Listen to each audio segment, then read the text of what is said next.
Good evening, friends. Welcome to our weekly contemplative practice session. So good to be with you wherever and whenever you are tuning in. Tonight we're going to spend some time discovering how we can find peace and happiness in the present moment. Finding peace and happiness in the present moment.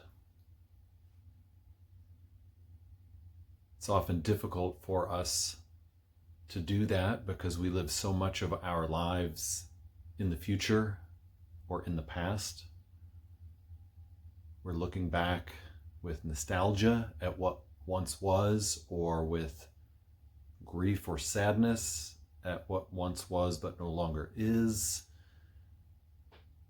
or with regret, or we're looking forward to what's around the bend, and we imagine that peace and happiness will happen one day when I get there, wherever there is. And so our minds are often in this looking forward or looking backward posture. And when we do that, we are not able to be present now. And the present moment is actually, of course, the only moment we ever truly have. Life is lived in the present moment. But it's so hard for us to be in that moment. It's so hard for us to be here right now. And I don't know about you, but there have been times in my life where I've experienced an ability to simply be present, letting go of everything else. And when I do that, I find, wow, a richness, a peace, a joy, a gratitude that's too often fleeting because I'm looking ahead or I'm looking back. To guide us in our time, we're going to read a selection from Eckhart Tolle's book, A New Earth. Before we read from that, I invite you to take a deep breath in.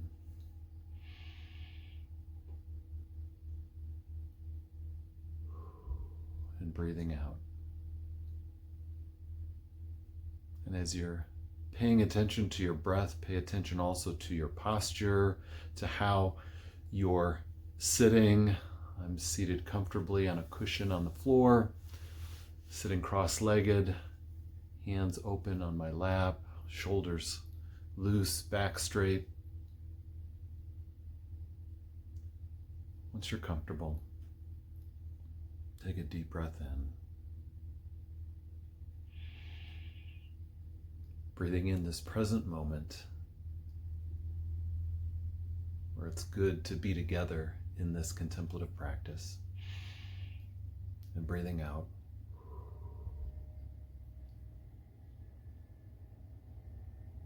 Breathing out regret for the past. Breathing out whatever the future might hold. Breathing in and breathing out.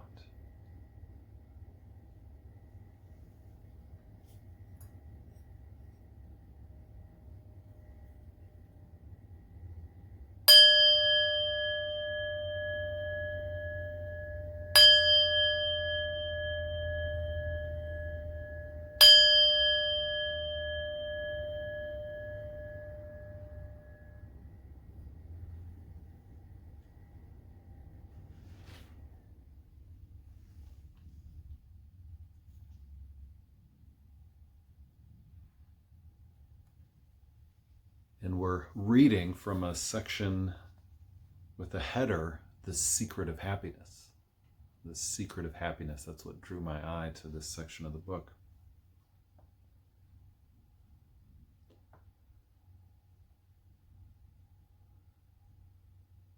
And he begins with some thoughts that might be in our mind, right? Things that scripts we might hear in our minds.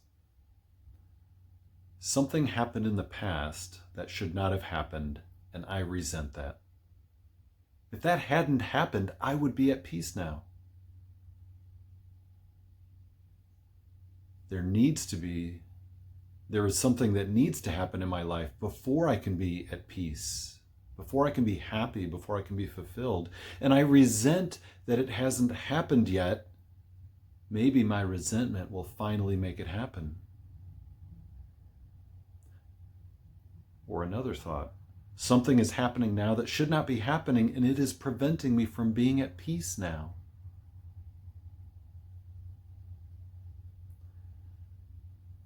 Tolle writes, often the unconscious beliefs are directed toward a person, and so happening becomes doing.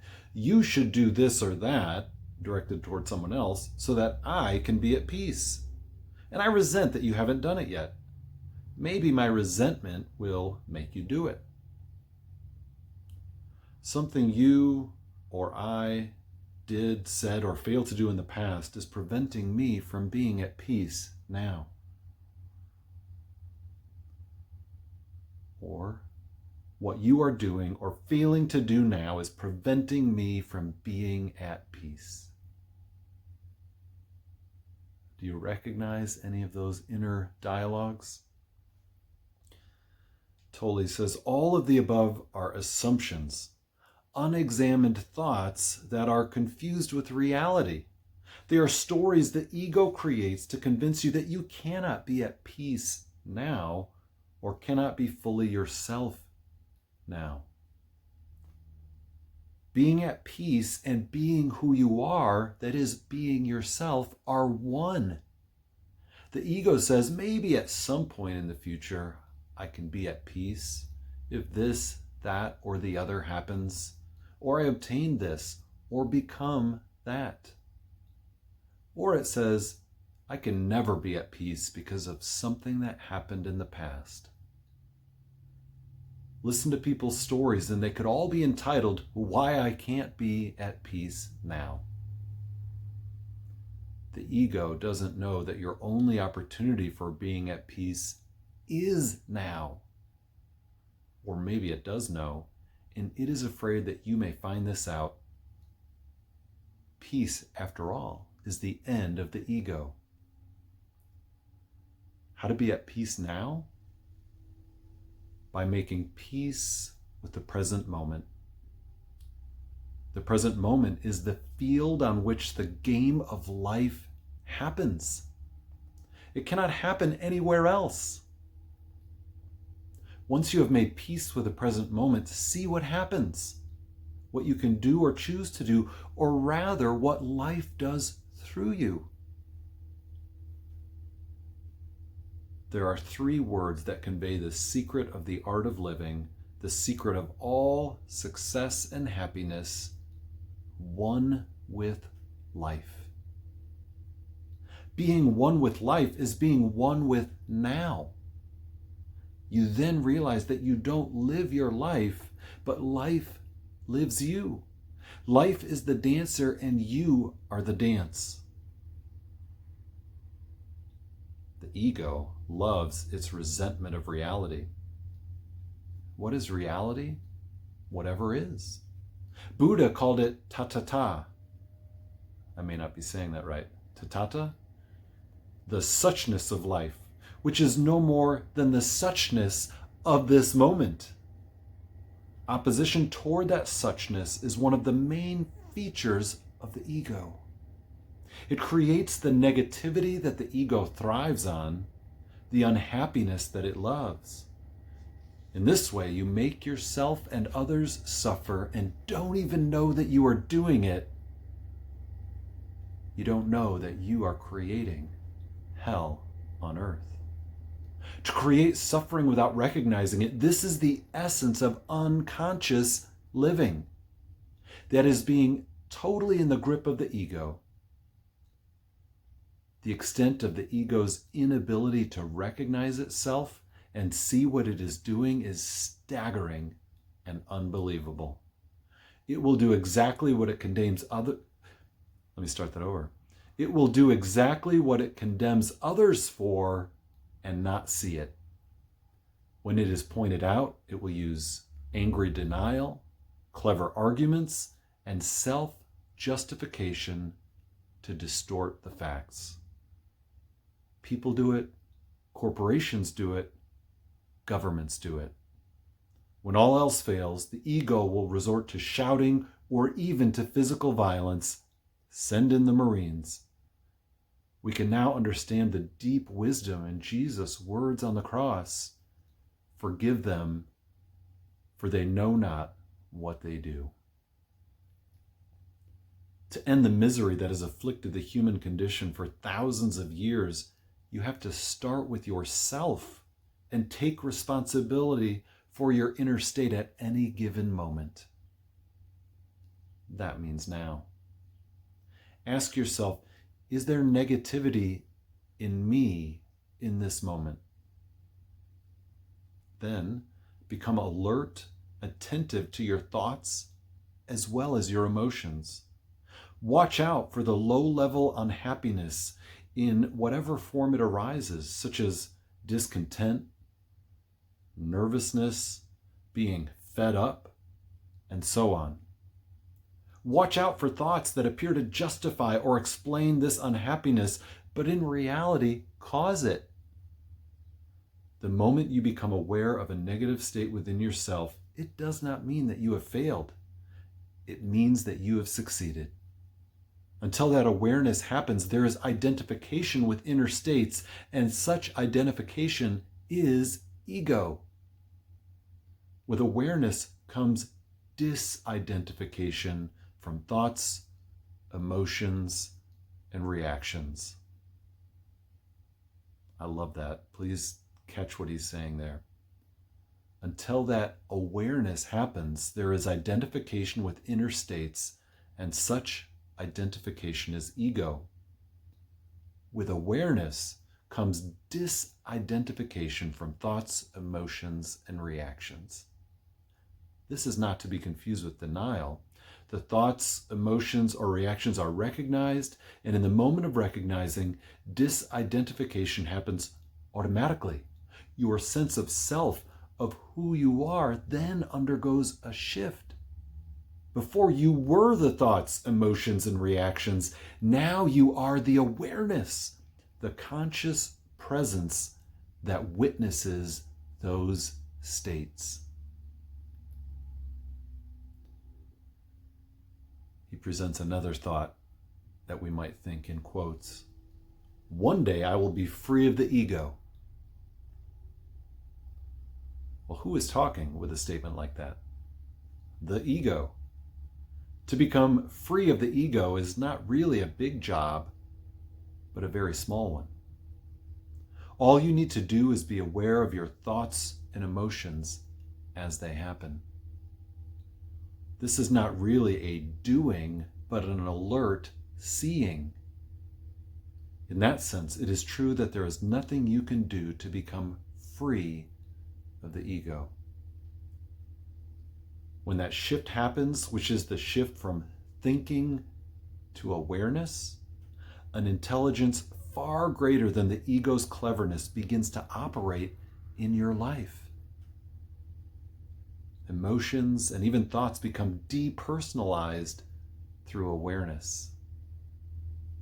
Their impersonal nature is recognized. There is no longer a self in them. They are just human emotions, human thoughts.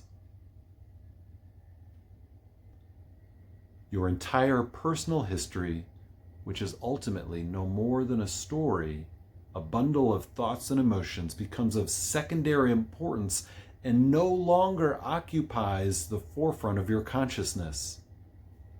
It no longer forms the basis for your sense of identity. You are the light of presence, the awareness that is prior to and deeper than any thoughts and emotions.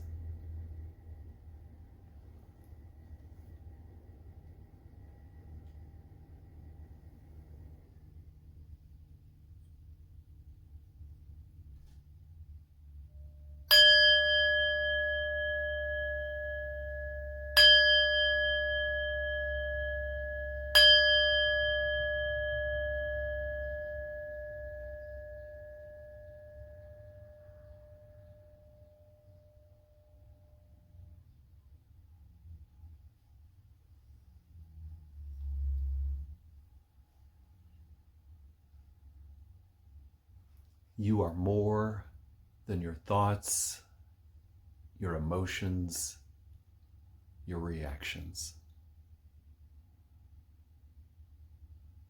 I love the invitation to become aware of all of those things, to be an observer of those states within ourselves so that we can transcend those states and not be consumed by them. With that awareness comes a freedom, an ability to simply be here now. And now is, after all, the only moment we ever have. And so, friends, I hope this invitation to find peace in the present moment was helpful to you. I invite you to share this meditation with a friend. Again, you can catch these each week on our Facebook page, our YouTube channel, or our podcast. I invite you to subscribe, like, or share in any of those ways that's helpful to you, only so that others too can experience the peace that comes through regular contemplative practice. It was a delight to be with you again this week, friends. Peace be with you, and we'll see you next time.